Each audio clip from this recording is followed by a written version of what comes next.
Hi, I'm Chaz Curry, Team Wideopen mechanic, and today I'm going to talk about all the various greases and pastes in the Juice Lubes range and how to use them in the right place and not f them up.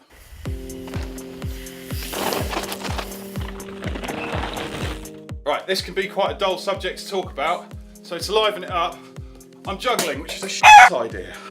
So the first thing we want to talk about is bearing juice. This is a grease.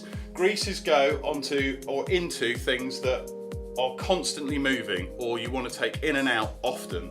So headset bearing, a hub bearing, suspension bearings, bottom bracket bearings, but also things like your axles, which you're constantly moving in and out. That is where a grease belongs. Next thing I want to talk about is AntiSeize. This is an assembly paste, AAS Juice. This is an aluminium AntiSeize paste. So this goes on to things which are going to get screwed into stuff and then not move for a long time. So grease can get washed out by water over time. So an AntiSeize paste on things like pedals, when you're inserting those into cranks, that will stay there, that won't get washed out. Next thing I want to talk about is carbon juice or assembly paste.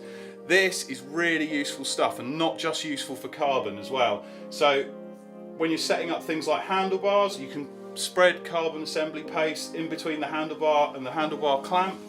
So particularly for dropper posts, if you've got that seat clamp done up too tight, it can really stop a dropper post from working. It strangles it.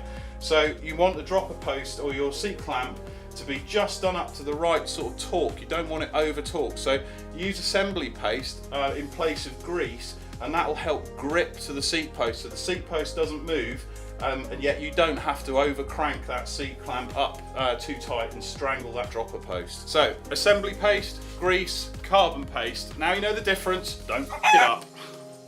Yeah.